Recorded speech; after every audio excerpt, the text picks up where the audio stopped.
the Talk Birdie Semi with former world number 16 Nick O'Hearn and Tour Pro Mark Allen, live from Titleist and FootJoy headquarters. And thanks to our great partners, Titleist, they're the clear number one ball in golf. FootJoy are the number one shoe and glove in golf. Driving a BMW is like hitting a perfect shot, smooth, controlled and powerful. Ping, they'll help you play your best. The Golf Clearance Outlet beat everyone's prices. And Better, the fastest and easiest betting app in Australia. Now, from Titleist and FootJoy headquarters, it's time for Talk Birdie Semi. G'day everybody, welcome to the program. We've got a big one today, a big show to get through, so we won't take any more time. A big hello to Nick O'Hearn. Uh-oh. Hang on a second. Uh-oh. Where's Nick O'Hearn? Where is Nick O'Hearn? Hang on. He looks like he's in witness protection at the moment. you do look like you're in witness protection. Where are you, Nick? Hey, guys. I'm up at Sanctuary Cove for the BMW Golf Cup National Final, by the way. So having a ball up here for a couple of days, just doing the emceeing for the event. All the people from around Australia and New Zealand who have won their dealer days get to vie for the world final. So well, I'm having a great surprised time. you're not but wearing... yes, it does actually look a bit. It looks as I'm getting my passport photo here. Actually, I'm surprised you're not wearing maroon. I mean, you've permanently moved up. You were there last week for our golf day at Links Hope Island, which was fantastic. There. Yeah, wasn't that a great day, by the way? Hey, so much fun. And yeah, we had Hope Island. I'd never played there, and I loved the course. It was, they haven't had much rain, so the good news was the fairways were really running out, and I felt like I was hitting it a mile. I don't know about you. No, it was nice to have the summer yardages again and the ball flying a long way. My 8-iron wasn't going 145 yards; it was going 153. So it was great fun to have the summer yardages back. Hey, just a quick story and a shout out. I jumped on the plane last Wednesday morning, and I sit down in my chair, and this bloke is giving me a little elbow and showed me his phone, and he was listening to our podcast, would you believe? So on the plane? On the plane. His name was Lee. What did I say he did, Dan? I think he said he installs bollards. That's right. He installs bollards. He was going up to Queensland installing bollards. So a big hello to Lee. But halfway through the flight, he's laughing his head off. And I'm looking at him, and he takes his earphones off, and he was listening to my choke as a 16-year-old in the club championship, and he was having a laugh at that. Anyway, hello to you, Lee. But can we just thank David and Abby from Links Hope Island? They did a great job. Oh, so if you're ever thinking about having a corporate day in Queensland, Links Hope Island is a fabulous place to do it. And young Dylan, who organised the whole day, what a star you are, Dylan. You made all of our guests very welcome. And there's not an easy job, is it, Nick, catering for so many people? Oh yeah, trying to run an event like that is impressive. It's funny, there's 300 people here this week up at Sanctuary Cove and Hope Island. They're playing over there at the same time, but so much fun. Because I'm up here, and remember last week we did the golf clinic where we did a little bit of a short game. I mean, we obviously had the bunker lesson from the world's best bunker player by yourself. I was doing a bit of chipping. And the one shot, I thought would be very useful for a lot of people out there that we gave them was that little chipping into the grain. Yes. Okay. So that's going to be my masterclass later on, and I'm going to do it up here out on the golf course a little later on with also Elvis Smylie, who was with me this week because he is a BMW ambassador, and I played a couple of holes with him yesterday, and my goodness, he's swinging it well. Is he? He is swinging it well. He's got the most gorgeous swing. I'll be looking for that masterclass because after we gave that chipping clinic about chipping into the grain and the dangers and using your bounce, once I got out on the golf course, I reckon I hit 4 fat shots that were into the grain, and my 2 playing partners, Scotty, and also I play with Frank, but Scotty and Scotty, my God, were they laughing. They thought it was the funniest thing watching me hit these one fat chip after another into that grain. It's so hard. Anyway, I just showed you how to do it. I know, but it was a little bit wet as well, so I'll use that as an example, as my excuse. What about Deb and Kathy at the function afterwards? So go on, tell this story. Our winners. So this is great. So there was 2 ladies, Deb and Kathy. They're there, and they were lovely. They were just lovely women. And I was chatting with them beforehand, just having a drink with them before we started doing everything. And Deb said, would it be rude of me to say that I'd never heard of Nick O'Hearn and Mark Allen before today? And I said, well, I wouldn't. No, I said, no, it wouldn't be rude, but it would seem a little strange that you're here, given that. I said, well, why did you buy tickets? And she said, well, I bought tickets for the Talk Birdie golf day thinking it was a women's golf day and it will be a whole bunch of women playing golf. Birdies. Birdies. Birds. Yeah. That's what she thought. And so, but she said, and then she said, oh, but I've had a wonderful day.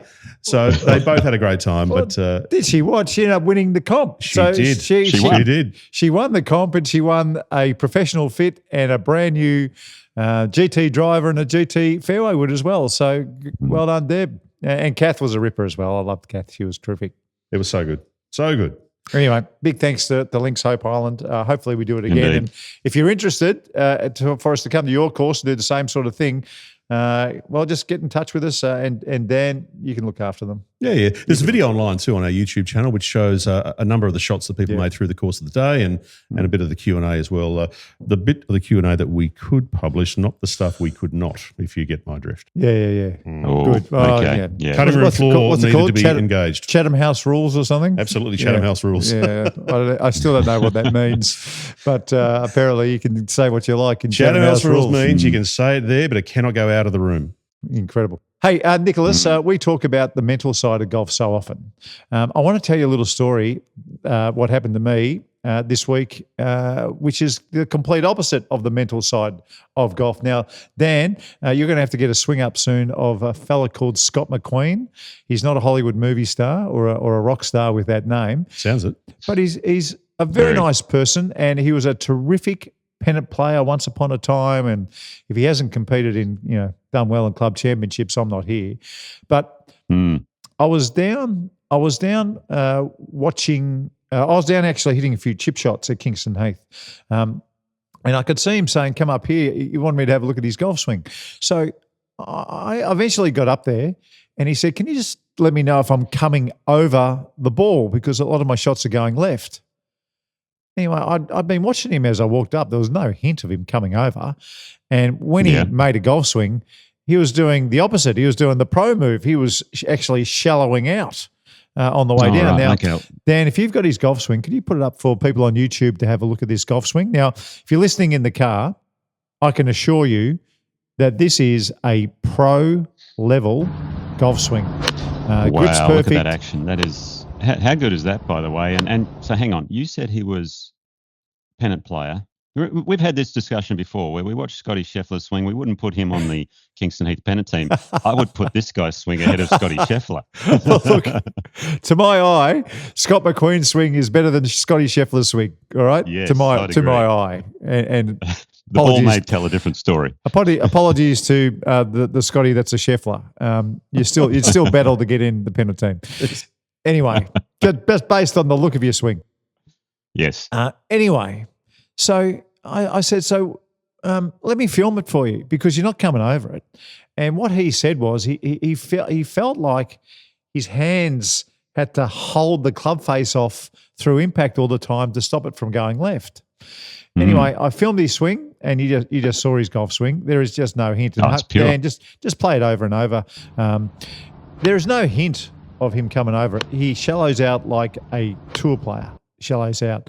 I grabbed one of his clubs just out of interest, and it seemed really upright. Now, Scott's basically the same size as me. My clubs are 2 degrees flat, and my clubs have been 2 degrees flat for as long as I can remember. That's the way I like it. When I get a fit, Nick, they always tell me I'm probably 1 flat. But for my whole life, as a pro, I hated that shot going left. And if you just go a little flatter than your fit, then it doesn't do an awful lot to the ball flight, but it does feel safer that it won't go left. So I've always been too flat. So I told him, I said, have a hit of these clubs. They're 2 degrees flat. I'm just interested because you are a good golfer. I said, I wouldn't be surprised if you're going through impact like that because you are coordinated enough to make that move in the swing. It's actually not something that you do. Anyway, he hit a few of my clubs, and the sound, well, Nick, as well as anybody, the sound of a ball being hit well with the correct lie angle is very, very different to the same swing with an incorrect lie angle. And I could just see the divot. The divot was going much more shallow through the couch grass. Anyway, Wow. he couldn't believe it, and he ended up going through my whole little practice set. So he went from the 8-iron to the wedges to the 6-iron, and I said, listen, if I was you, I would go and see this man. Now, the guy who checks mine, I mean, I can always come in here at Titleist headquarters, Dan. We're pretty lucky in here. But when I don't feel like bothering everybody here at Titleist, I go to Precision Golf. Johnny's has been looking after my stuff for a long, long time. He's a great man. I said, take your clubs down to Johnny. I gave him my specs, so all the loft and lies. Scott McQueen called me. Johnny did the loft and lies on the spot like a great club repairer would do, because if you know what you're doing, you can do a loft and lie a set in 25 minutes. Yeah. It's really easy to do. If you've got 10 irons that need to be checked or changed, 2 minutes for each iron, done. So that's 20 minutes and probably 5 minutes worth of talking time, all the way through. So what they found, Nick, is that Scott McQueen's wedges were 65 degrees, the lie angle, versus mine, Really? which was 61. Now, pros have always done this. Now, this is probably a little bit of technical talk, but a lot of pros do this. And when you look at the loft and lies at Titleist and all the other makers, most of them do this. Now, once your 8-iron is a half inch, once your 9-iron is a half inch shorter than the 8-iron, from that point on, instead of going half-inch increments, they go in quarter-inch increments here at Titleist. So that's what I do. So my 9-iron lie angle is 61 degrees. My wedge is 61. My gap wedge is 61. My sand iron is 61. And my lob wedge is 61. So the lie angle doesn't change. And one of the reasons that's very important is because you don't hit a lob wedge like you hit an 8-iron. Quite often you hit an 8-iron flat out. I rarely hit a lob wedge flat out. How often would you hit a flat out lob wedge, Nick? Maybe once every 2 or 3 rounds, I would say. Yeah, out of thick rough. If there's a front pin and I've got to really get some spin on it, try and land it past the hole, or out, if you're out of juicy rough and you really need to hack the hell out of it, for sure. So, and what about your 56? Again, all my wedges, I rarely hit a full wedge. I've only got 3 wedges. I know you got 4. So mine are 46, 54, 60 degrees. Yep. And I'm always taking a little bit off or just cutting it or shaping it or something. So, but that's me. Everyone's a little bit different. But that's right. It's funny how, the clubs, the fitting can make such a difference, because I remember years ago, the player Brandt Snedeker out on tour, I played with him and it was more to the point of course management for him, for example, where his stats guy said to him, look, you don't need to go at pins because you're basically number one on tour from 20 feet. That's 20 right. to 30 feet. So just aim for the middle of every green. Stop attacking flags. And I remember playing with him at Hilton Head one year in the PGA Tour. We were about 3 or 4 groups from the final group on Sunday. So we're in contention, top 7 or 8. I went out and played really nicely, shot 68, ended up finishing about 6th. He held everything from 20, 30 feet with speed and shot 63 or 64 to go in a playoff and to win the golf tournament. So it's amazing how for him, rather than thinking about too much and trying to be aggressive, he just said, no, just aim at the middle of the green. That's it. So what a bonus that is. How that can work. And what a bonus that is. You're not short-sighting yourself at any stage when you're a pro. And also because you're the best 20-foot putter on tour, it just plays into your hands. Now, I read that article as well. Now, I'm glad you brought the article up. This is really important. That same stats guru who was looking after Brandt Snedeker, he noticed something out of the ordinary in his 150 to 170 yard shots. He actually noticed that there was a tendency for that range to all go left more than the rest of his bag. Now, you can remember this too. I bet you can. And what he did, the stats man, he said, let's go check your 8-iron, 7-iron, 8-iron, and 9-iron lie angles. And guess what they found? That's probably around the right yardage for that, That's exactly right. They found that his 8-iron was 2 degrees more upright than the rest of the bag. So something has happened. Maybe it's been knocked, or maybe there was a mistake made. Who knows what happened with that 8-iron? But the stats guru noticed that because the 8-iron was a little bit too upright, that the tendency was in that range, 150 to 170, that all these shots were skewing to the left. Now, I want to show people. Now, look at this, Nicholas. You don't know what this is, do Yes.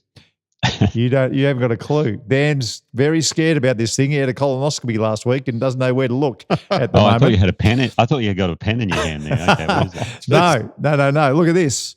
All right. So it's got a little aerial. Guess where I got this, by the way? Okay. Yeah. Temu. That's exactly right. Temu. So this is a magnet, right? So it actually sticks to a club. See that? But what it does is it sits right in the sweet spot. And Dan, which camera have you got me lined up for? There we go. So I'm over here. So there is this club now with the pointer on it, and you can see it's the sole of the club is on the ground. Now, for people listening in the car, this is going to be difficult. For people on YouTube, you're going to learn something here. So when the club hits the ground and it's too upright, you can see what's happening with the pointer. It is going a long way left. Now, if it is 1 degree off going left, two things happen. One, the ball starts to the left when it shouldn't. But two, the heel of the sole quite often gets dragged in the divot, and that turns the club head left as well. All righty? So you can see there, sorry for everyone driving along, that's sole flat. That's, I'm going to say, 2 degrees upright. You can see what it's done. But also, when the heel gets caught, it drags it left. And Scott McQueen, sorry, there's so many Scotts. So Scott McQueen was probably feeling that heel getting dragged left, and the sensation was he thought he was coming over the shot. Now, you can see this just a little bit. 1 degree, go 1 degree, and I'm making this club face more upright for you in the car. 1 degree, you can see how much it moves. That's a wedge of some kind. I think it's a 56. This is a 4-iron. All right, so it's the same thing. The Temu goes in there. There's the sole square on the ground. If I move it the same, it doesn't move as much. That's why the wedges are really, really important. They have to be spot on. You can probably get away with the 4-iron or your fairway woods being a little bit off. You can probably get away with it. But the wedges, if they are 4 degrees off, like Scott McQueen's wedges were, the manipulation through impact that you have to do can quite often run through your whole bag, Nick. And that's what he was finding. Well, I don't think you can get away with it even through your whole bag because the longer irons, because with the longer irons, a 1/2 degree means a lot more than a 1/2 degree with a wedge. Yeah, so, that's right. in the distance department, it means 10 meters rather than 4 meters or something like that. So it's incredible how, these little tweaks to your game can help. So just remember, folks, it's not you, it's your golf club. That is true. Look, another thing I reckon would help a lot of golfers. And by the way, we're in Titleist FootJoy headquarters, and I told the guys here today that we were going to be talking about this. If you are not getting a fit when you get a new set of clubs, if you're not actually going to the professionals, even if you're just getting some new Vokies, if you get them off the shelf, there are plus or minus a degree here and there everywhere. If you're not getting fit and if you're not checking your wedges, maybe just once a year, because they can go out of whack, then you're doing yourself a disservice because, if it's 2 degrees out over 120 yards, right? So that's let's call it 120 meters. So that's a pitching wedge or a 9-iron for most. If you're 2 degrees out, the hand manipulation through impact feels like more than 2 degrees to get the ball to start on line. So get a fit. If they say that you are 1 degree flat or 1 degree upright, I would highly recommend asking for them to be 1 degree flat. That's what I've done my entire life, and I think I've benefited from that. You may be different, but that is my gut feel and the way that I've always loved to play my iron setup. I even like, my fairway woods to sit open a little bit, my driver to sit open a little bit. I don't know about you, Nick. Did you have a way that you liked your club set up? Did you like your woods open? I know. For instance, Ben Hogan had a very shut club face with his driver. The only thing I ever wanted in mine was the grips to be almost an eighth or a quarter of a turn to the left for me, being a left-hander. So if I sat the grip where it's square, the club face would feel closed. Oh, yeah, there you go. Because if anything, it's just the way I grip the club and the way I liked it. And it's funny. I mean, I've because I'm a ping player out on tour. Bubba Watson was another one. He put his grips on, and it's almost sideways the way he puts his grips on. Plus, which way? I don't know, almost twice as thick. The other way, he used to put them on weak, which was very strange and felt awful in my hands, but it's what felt comfortable for him. So everyone's different. Did you have a reminder on the back of your grip? Were your grips, mine have always been round. Did you had the reminder on the bottom?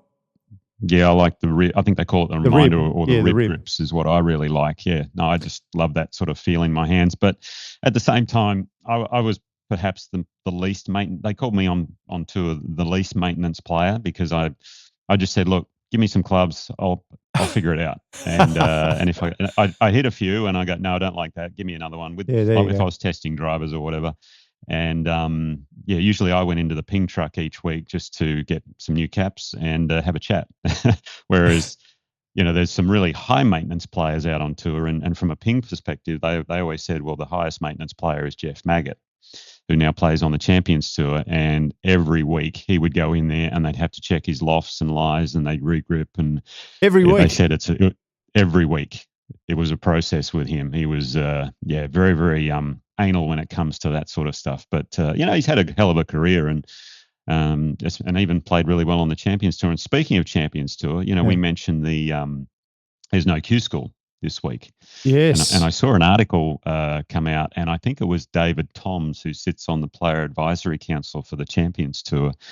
And everyone's sort of going, what are you doing? You're screwing me here. We can't go to Q School and all this. And he said, hey, it wasn't me. But it's been a fascinating discussion. And this article sort of told both sides of the story, because there's a number of players now who are approaching 50 or they've just hit 50. I mean, I'm looking at Scott McQueen's swing and I'm thinking, well, maybe he'd like to give it a go. He could. But unfortunately, with no Q School, those players who are sort of approaching that, especially foreigners, just don't have an opportunity. The only way you can play now, if you wanted to try it, is to go on Monday qualify every week, which is a tough thing to do. I mean, Tommy Gainey just won last week, or the previous week, sorry, in Florida. So it is possible, but what they're trying to do and the reason they're doing it is they've gone, well, hang on, we've had players that have played 300, 400, 500 starts, like a JJ Henry or a John Rowlands or a Mark Wilson, who have supported the tour for a number of years, but they haven't got enough wins to be fully exempt on the Champions Tour. But we want those players to sort of just come in and play because they have supported the tour for a long time. I kind of understand that, but it's also killing the dreams of some guy who thought, you know what, I might give this a go and maybe make it through. Well, you notice the timing of that article coming out, Nicholas, was important as well, because the timing of that article coming out was when Tommy Two Gloves, had a win and he was a Monday qualifier. So he Monday qualified win. Doesn't happen very often, but that article came out to say, listen, it's not impossible.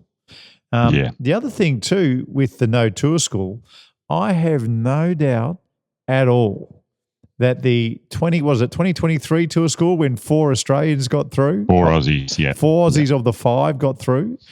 I have no doubt that was a factor as well. Yeah.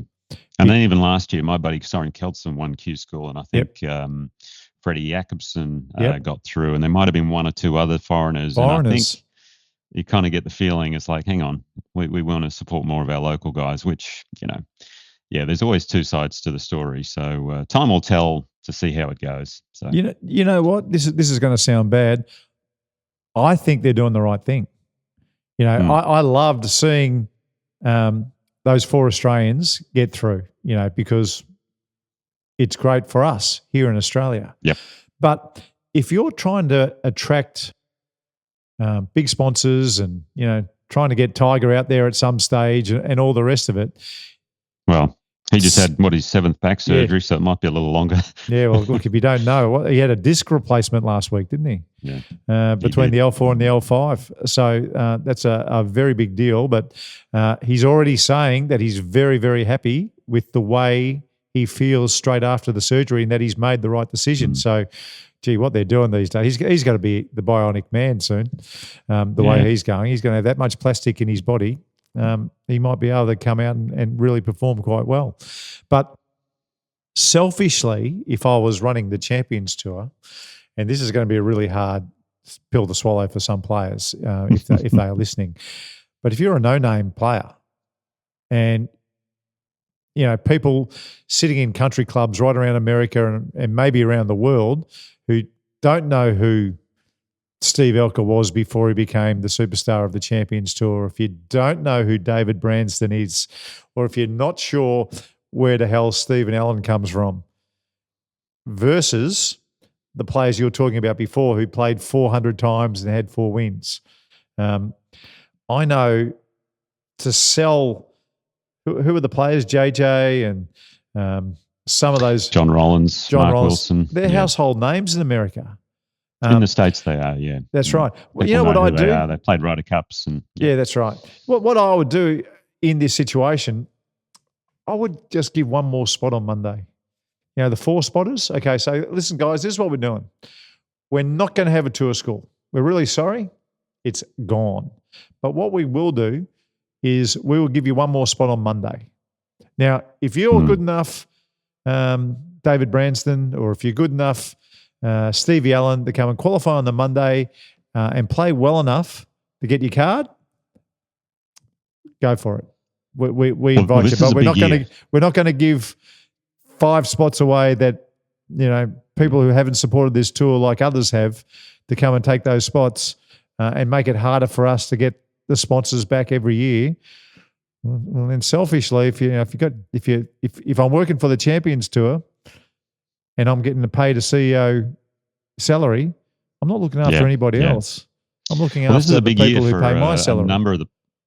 It's a big year for a number of the players because, like, take Brendan Jones for example. He got a card through Q School, and I think it's top 50. Keep your status over there. It's around that number, something like that.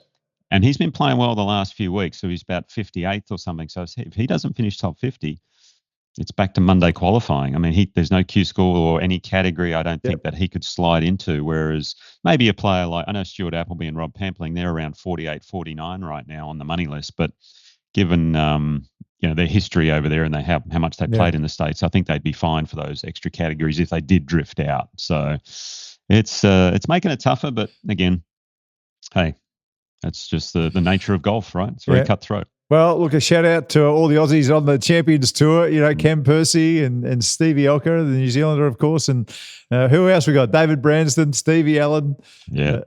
Everybody out there, just make some hay while the sun's shining, boys, and get as much money and have as much fun as you can possibly have out there. Let's keep moving. It's time for this week's BMW Touch of Class. Touch of Class. Driving a BMW is like hitting the perfect shot. Well, that is pure magic.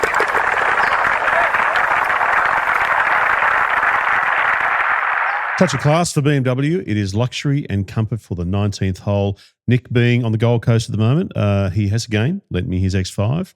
I like you being away, Nick. It's good. Well, thanks, guys. Yeah, I appreciate that. I like being away from you too. I just like having the car. Hey, Nick, I'm not sure whether you caught much of the Spanish Open this week. I know you'll be able to tell me the right term. España, Tour de España, what's it called? How do they do it? What's that? The Spanish Open. de España. Yeah, there we go. Thank you. I knew you'd be able to do it. Spanish Open. My touch of class is for this character from England called Marco Penge. He has now won 3 times on the European Tour. Straight into the top 50 in the world. Thank you very much. He'll be playing in all the majors next year. But more importantly, he has got himself a ticket to the biggest tour on the planet, the PGA Tour. So I've got no doubt he'll be transferring and going straight over there. Did you see some of the driving of this kid last week and on a tree-lined golf course? It was off the charts. The speed of the golf swing is frightening. Yeah. And I've played Club de Campo. I almost won it around there one year. Did you? What year was that? Can you remember? Yeah, I finished second. finished second many moons ago. Maybe it was all those tapas and riojas I was having in between rounds, but it was a great spot. I always loved Madrid and going there. Very hilly golf course, tree lined as you say, but the swing speed of that guy is phenomenal. And the final hole in the playoff, because it was a playoff with him and Daniel Brown, and Brown, funnily enough, was having some neck and shoulder issues for a moment there. He's looking like pulling out on the back nine. How slow was he swinging compared to Penge? It was hilarious. Yeah. But the final hole, 294 meters, slightly uphill, and he flew driver pin high and went into the left-hand rough. But the commentators were saying, I think it's between the driver and the mini driver. He hasn't really, I'm like, seriously? How can you, for a 300-meter carry uphill, it's scary how far the guy hits the ball. But the best thing, and I think exactly why he fits the touch of class, is you watch him play and the way he swings it and the way he speaks. He's just very classy. So, it's I'm going to love seeing him play Augusta. That'll be fun. Yeah, well, that's right. He's going to get into Augusta because he's managed to get into that top 50 in the world. So looking forward to that. Can we take a break? Time for a chicken sandwich or something, or a party pie? Yes, indeed. We haven't had one for a while. We'll see you on the 10th tee.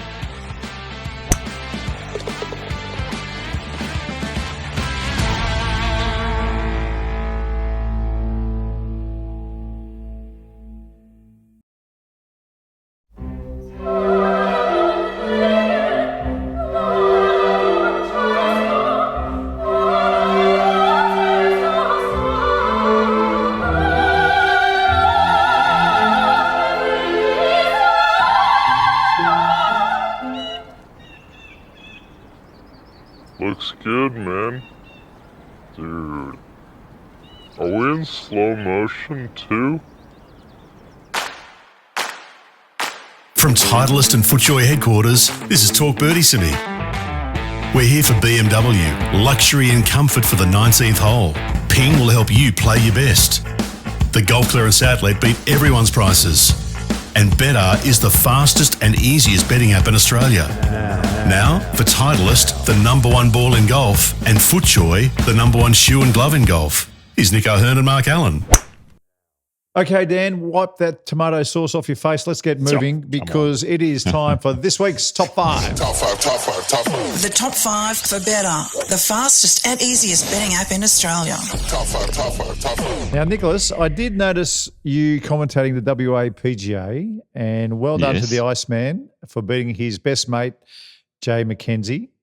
Austin Batista, congratulations to you. Correct. How are those two best mates? They seem so totally polar opposite types of people. I have a feeling, apparently they played there a few years ago when, maybe in the last group when Jay won. And then a little after that, I think Jay might have given him a ride somewhere because Jay was kind of living in his van or whatever. Right. And I guess it was a long ride and they started chatting and became mates. So there you go. It is, it's like Felix and Oscar from The Odd Couple. Right. Look, I did notice that, I'll put it this way. Jay McKenzie wasn't wearing his best pair of FootJoys. I mean, he probably is due for an update. We might have to send a message out. Kalgoorlie. Kalgoorlie, red dust. Some red dirt. It can be harsh on your FootJoys, so I get it. I get it why he didn't have his best out there. But, Jay, we want to see your best FootJoys next week, please. It made me think of the best shoe-wearing professionals in the history of the game.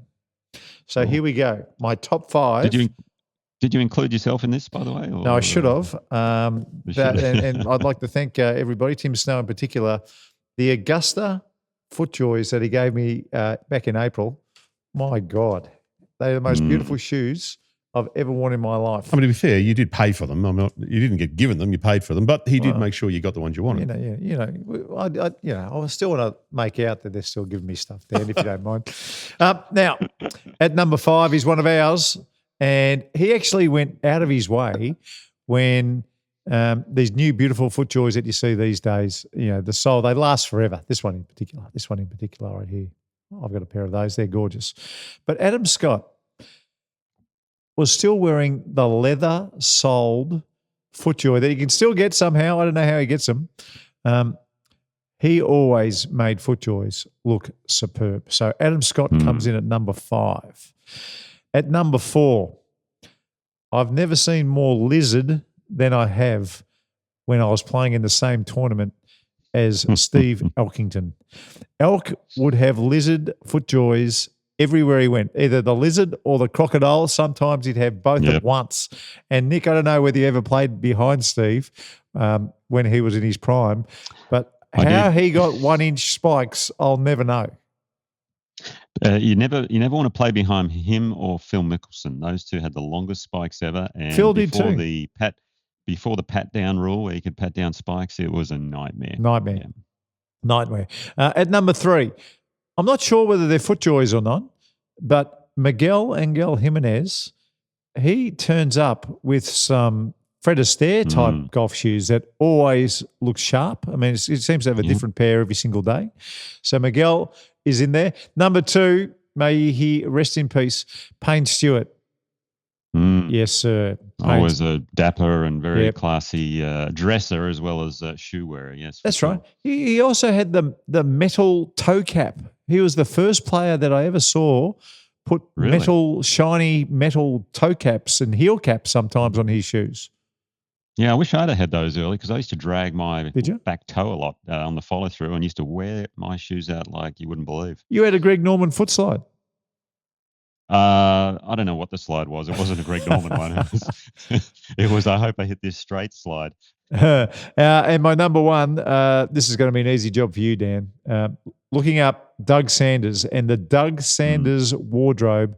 He had purple FootJoys. He had pink FootJoys. He had salmon FootJoys. He had everything but a plain white pair of FootJoys, and it always seemed to match his pants. If he was wearing green pants, he'd have green FootJoys, almost the same colour. So Doug Sanders at my number 1. There's my top 5 greatest golf shoe wearing people in the history of the game. Well, that is the top 5 for better. They are ahead of the game. Now, Nick, even though you are remote on the Gold Coast. In witness protection. You're going to do the Ping Globals for us up there? Sounds good. I did a little bit of research in between hitting shots out here at Sanctuary Cove. So first time for everyone. I was going to give myself, I was hoping you'd give me the toucher class because I'd given it to myself. I hold a beautiful putt on the last to tie Elvis on the final hole. Wow. I thought that was a toucher class. What anyway. a wanker you are, Nico.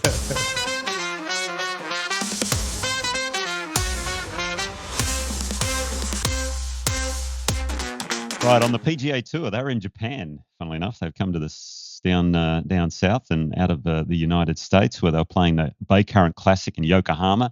Good to see Xander Schauffele back in the winner's circle because he hasn't had the best of years. I know he had some injuries early on and it was starting to cause some doubts for him. He didn't even make the Tour Championship, which is so rare for Xander.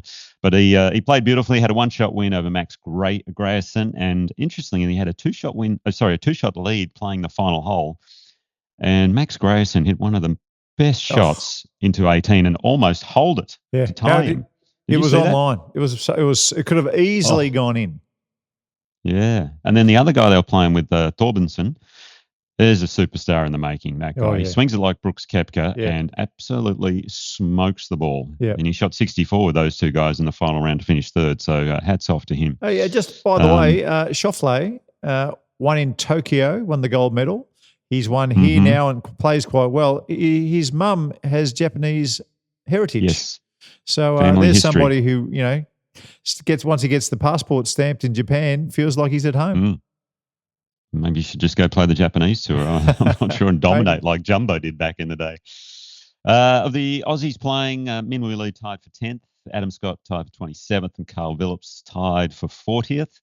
DP World Tour, as we mentioned earlier, Marco Penge won in a playoff against Daniel Brown for his 3rd title of the year, the Spanish Open, which gets him to number 2 on the race to Dubai now, and he's basically guaranteed a PGA Tour card at the end of the season.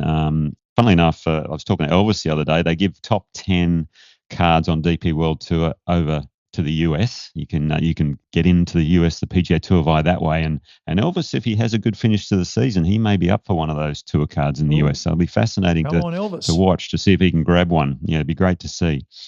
The Australasians, Daniel Hillier, the New Zealander, was best, tied 23rd.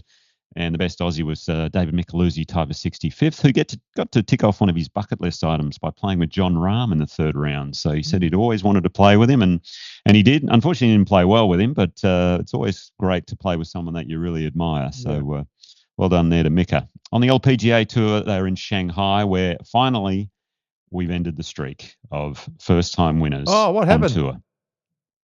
Well, they'd had 25 different winners this season. Yeah. And Gino Tidical, who would have broken the streak a couple of weeks ago, but unfortunately four-putted the last green to let Charlie Hull win, if you remember that. Yeah. She beat Manami Katsu in a playoff to become the first repeat winner. Funnily enough, they went 4 or 5, I think it might have been 5 playoff holes. On the second playoff hole, Gino hit it in the water off the tee, but then got it up and down with a 7-iron to keep the playoff going. So a great win by Gino, and world number 1. She's having a heck of a career now. It's just a matter of adding some majors to her record. Minjee Lee, she birdied 4 of the last 5 holes to finish outright third, so a great win for her. The rest of the Aussies, Steph Kiriakou, who's next best, at tied for 22nd. On the Ladies European Tour, the Hero Women's Open, Singaporean Shannon Tan had a one-shot win after looking like she was going to finish second, because Alice Hewison had a one-shot lead playing the par 5 final hole, but hit it in the water, made a double bogey, and Shannon Tan got the win, sort of surprisingly, yeah. But a great week for Kelsey Bennett, tied for 5th. Really well done for her. And then tied 15th, Madison Hinson Tolshard, best of the Aussies there. Gee, Kelsey Bennett's just heading in the right direction, Nick. She's just starting. Have you seen her swing it? She's an absolute flasher. She's moving Kelsey. beautifully. Really hits it well. Yeah, can't wait for her to graduate from the LET. Hopefully get her to the US, because I think she'll do very well over there. Cornferry Tour, it was the Tour Champs, the final event of the season where they give out the top 20 cards. They're in French Lick, Indiana, Larry Bird country. And Chandler Blanchet had a 2-shot win over South African Barend Botha. Botha needed to win the final tournament to get one of the top 20 cards. Unfortunately, came second, so he just missed out. But that'll get him full status, obviously, and then also into the Q School, because they're going to give away 5 cards in PGA Tour Q School. They do still have one for the PGA Tour. I'm really comfortable with their system now. I think the system over there is weighted perfectly. There was it's always interesting who's going to get the 20th card. And there was a Swedish guy called Pontus Nyholm who was going to get that card, and there was been a bunch of fluctuations, but he was 5 over the last 7 holes. He must have been thinking about it, completely gagged. However, Blanchet came through for the win, and because that guy won and Botha didn't, Nyholm still got the 20th card. So that must have been a horrible last hour. Oh my God, how lucky! I was watching I was watching a little bit of the coverage, and they were saying that the person at 101, they have a bad day, because when they insert the Cornferry Tour players and the 5 players from the Tour School, his 101 goes to about 126 or 130 or something, 131. So it's the last place you want to be on the PGA Tour is 101. You move back in categories, and it's very tough. Yeah. Champions Tour, SAS Championship in North Carolina, where Alex Checker, the German, had a 3-shot win over Ernie Els. Steve Volker, again, just motoring along, finishing in 3rd spot. Brendan Jones, Cam Percy tied for 7th for the best of the Aussies. And then locally, we had the West Australian PGA, where Austin Batista had a 1-shot win over Jay McKenzie. That final half hour was fascinating, the ups and downs of it all. But a great win there by Austin. And the All Abilities was won by Lachlan Wood. So a dominant victory there for Lachlan. Well done. And then the WPGA, Hannah Reeves won her first pro event, the Ford Women's New South Wales Open, which is a regional qualifier here in New South Wales. So well done there. And then finally, this week, the WA Open at my home course, Mount Lawley, where the redesigned OCM Mount Lawley Golf Club. Folks, tune in, because there is one green there that you are just going to absolutely love. And it's now the 4th hole. It used to be the 13th hole when I played it back in the day, but they reversed the 9s. They name every hole at Mount Lawley, and this one's called Commonwealth. And the reason being is it used to be a map of Australia, the green. I mean, a full-on map of Australia, where they had Tasmania and everything up in North Queensland. You name it, it had it all. Over the years, it went into an egg shape, just because that's what happened with, greenskeepers and committees and things. But Mike Cocking and the team, they have put it back to the shape of Australia. You got to see the drone shot of this, because it is an absolute map of Australia. It's frightening. So I can't wait to see that on the TV. Yeah, I'm just really can't wait to see anything they do, OCM. Anything OCM does seems to turn to gold. So I cannot wait to see the coverage this week and check out the new Mount Lawley. Yeah, it's going to be fun. And that is this week's ping global results. Okay, time for some feedback, boys, and I'll give you fair warning. There's a little bit of a whack coming up. Okay. Always seems to be. Talk Birdie feedback. Thanks to Southern Golf Club. Audio, Dan, let's get into the feedback. Okay, there's plenty of it this week. A couple of comments, first of all, on the Talk Birdie Golf Day. Okay. This one from Scott from Terry Hills in New South Wales. Hey, guys, awesome experience at the Talk Birdie Golf Day. Hope Island was in great condition. Hospitality was first class. Lots of fun meeting Mark, Nick and Dan, and fortunate to have played alongside Mark and Frank from Watch My Numbers. Very enjoyable. Hopefully, Mark, you have recovered from the into the grain debacle on the 15th hole. Scott C. still has not stopped laughing and will dine out on that story for decades. Look, Come on, tell us what happened. Well, when you haven't played a course for a long time, if you go to Hope Island anytime soon, do not miss the 15th hole on the right, because there is a chili dip zone right there. The grain is straight into you. It's a little bit damp because the sprinklers must have been left on overnight. And I tried 3 times to chip from out of the dip onto the green, and 3 times I left it in the dip. And one of the Scotties, not Scotty from Terry Hills, the other Scotty, was on the ground.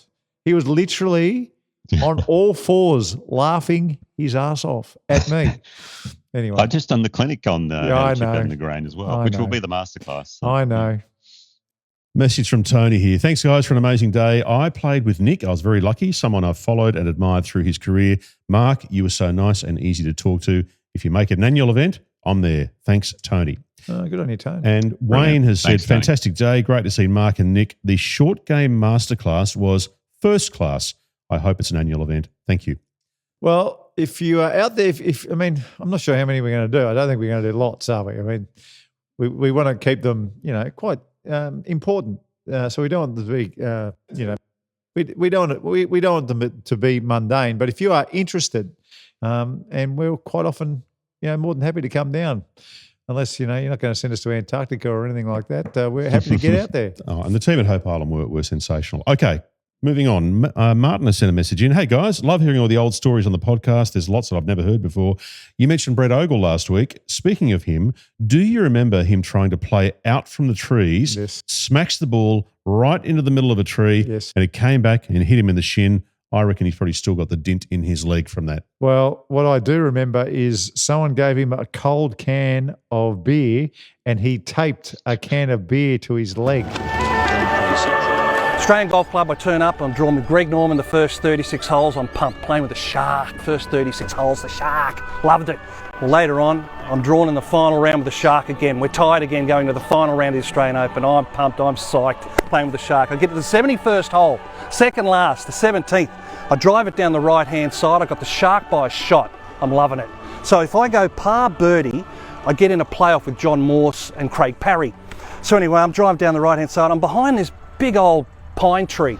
I've slammed the 3-iron straight into the tree. It's come back as quick as I've hit it, about 180 mile an hour. Hit me in the kneecap, ricocheted over there. Everybody's gone, quick, get some ice, get some ice. I've hit the deck. If they're listening up in the clubhouse and there is a doctor, we do need some help. Bloke comes out of the crowd, I've got some ice. I've got a fresh pack of 6-can Heineken here. I'll put it on your kneecap. So he gets the 6-pack. Old cans going on to Brett Ogle's leg. So I get up and one bloke says to me, he goes, you know you've got a 2-shot penalty for the ball hitting you, don't you? I said, mate, I've got a fractured kneecap here. I chip it across the fairway into the water. I take a penalty drop, I make 9. I walk down to the green, the Shark's standing there, I've got my pants rolled up above my kneecap, using my driver as a walking stick. So anyway, he's laughing at me, he goes, what'd you do? I said, mate, I slammed the ball into the tree and it's come straight back and just hit me in the kneecap. And then I finished the last, off to hospital, fractured kneecap, out of the game for 4 months. G'day, Brett. I hope you're well. Well, Jacob has said, can you get Brett Ogle on the show? Yes. He's got the greatest pair of hands in golf history, great character and a great storyteller. Where is he now? What is he doing? He's in Melbourne. And I did a day with him at Rosanna Golf Club, I say 3 or 4 years ago, and he's still Brett Ogle, still great fun. Got some great stories. And he would, we've got to host him at some stage, Nick. He'd be an absolute ripper. What were your impressions? This is from David. What were your impressions of the state of the greens at the China Open, the Women's China Open? This is from David. They didn't look the best on the TV, but, it looked like you could shoot a good still, Nick. I mean, sometimes it happens, doesn't it? I mean, you can look at the golf courses on the telly and go, geez, don't want to play there. But what you actually experience in person, something different. But the China Open greens didn't look too flash. Yeah, visually not great, but the winning score was 24 under, so they were making putts and they were rolling beautifully. There you go. Got a message here from Peter. Hey, gents, for some time now there's been talk about Rory's approach shot on the 15th of the Masters. We've never talked about that, have we? Hasn't come up at all. Well, it's the greatest shot ever hit in the history of golf. This is what Peter's writing about. Did you see Gino Titakun's approach shot on the second playoff hole at the Buick? An incredible shot under great pressure. Maybe at some point a top 5 women's shots might be worthy of a chat.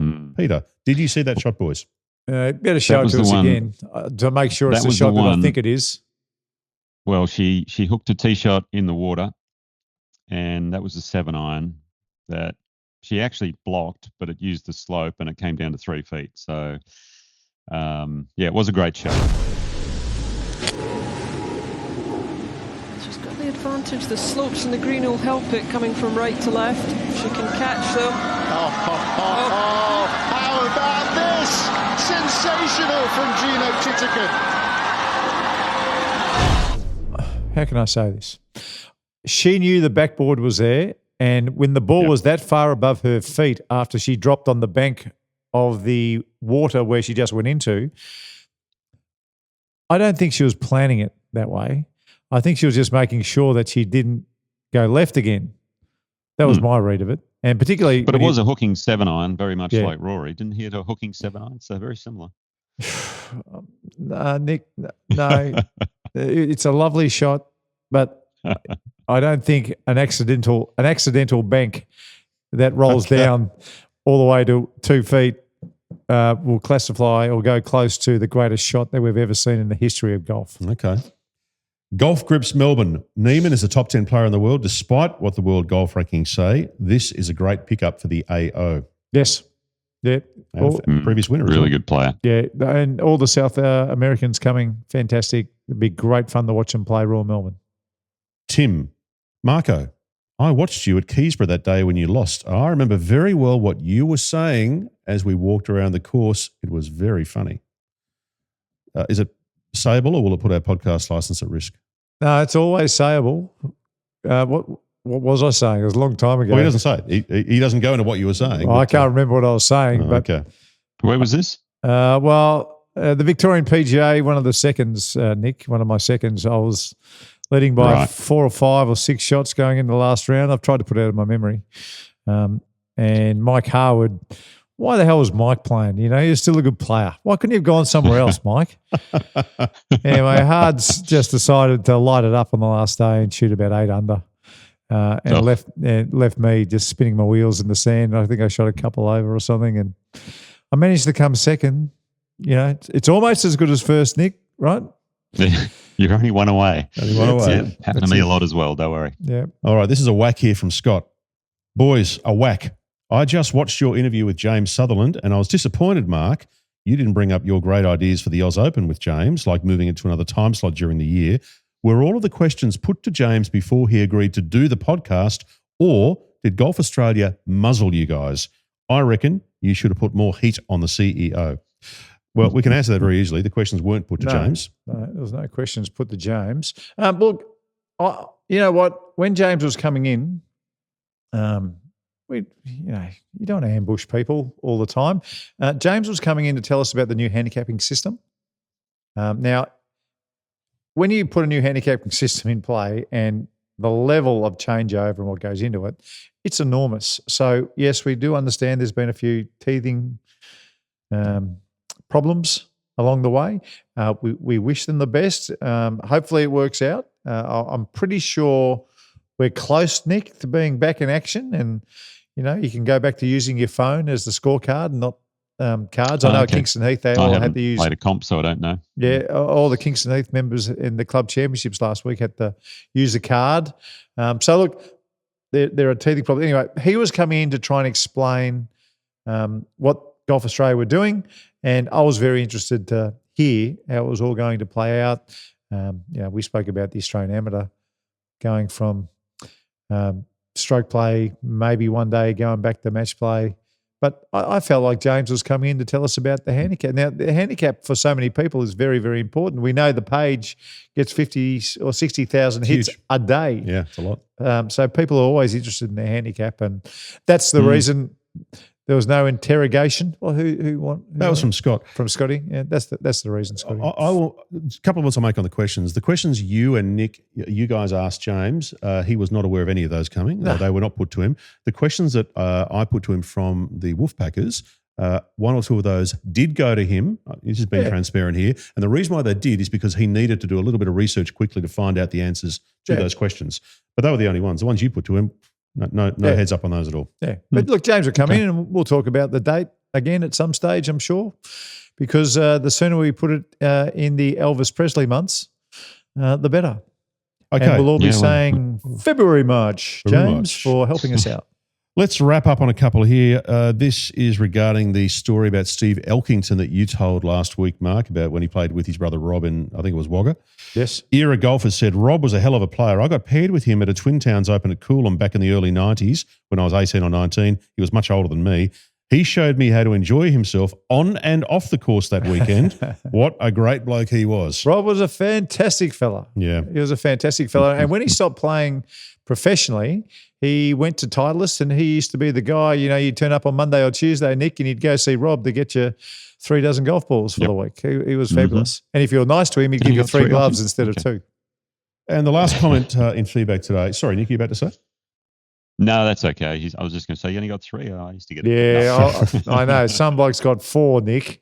I only got 3. You mongrel. Last comment in feedback today. This comes from a Steve Elkington. What? Oh. My mum cried for 2 days after that story happened. Not with joy for me, but more tears for Rob. Oh. It's never over till it's over. Wow. That's Steve Elkington has chimed in, has he? Steve Elkington has chimed in. Good on you, That's Stevie. Awesome. All right. Hey, I hope he hears about the long the spikes. We didn't like playing behind you with those long spikes, Steve. Now, we've got to get him on to tell that story, by the way. We've got to get him on. Oh, we should. He'd be great to get on. He'd be great to get on. Well, I reckon. He's obviously aware of the pod, so let's get him on, have a chat. Yeah. I think he lives in Texas these days, doesn't he? Yeah, Houston. He's always been a Houston guy. Yeah. Okay. Hey, he won't believe this, but I've told you this story. John Wade was playing at the University of Houston, so I think a lot of people will remember John Wade. He came second in the Greg Norman Classic one year at the Lakes. Anyway, John was at the Houston Cougars and I was at Texas Tech, and I wasn't going home. We didn't have the money to fly me home for Chrissy. So he said, hey, why don't you come down and stay with me? I'm going to go to Steve Elkington's place on this weekend. Why don't you come with me and we can hang out with Steve? I thought that'd be fantastic. Anyway, I got there. I didn't see Steve for the whole weekend. I was staying at his house. I didn't see him for the whole weekend. Is that because he was away or because he's got a massive house? I think he was just busy, Dan. I'll put it that way. Oh, I see. I think he was just busy. I understand. It was the off season. It was the off season, and he was busy. I think we get what you're putting out. All right. Masterclass time. Who's doing it this week? I think it's Nick. That's me. Yeah. Okay. All me. All right. We'll do that next. For Watch My Numbers, download from Google Play or the App Store.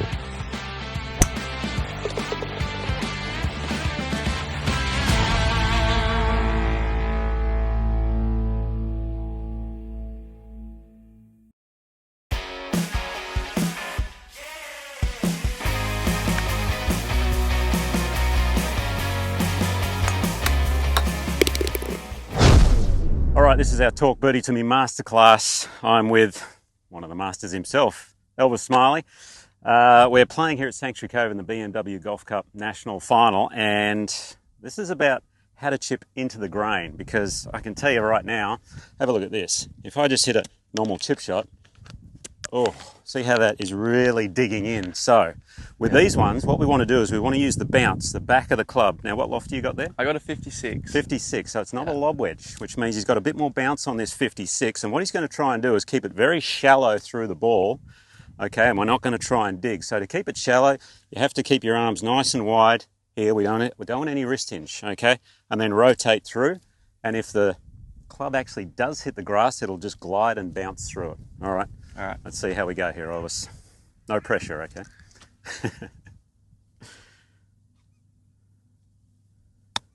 Oh, look at that. Look at that. Don't. Oh, hello. Hello. Oh, okay.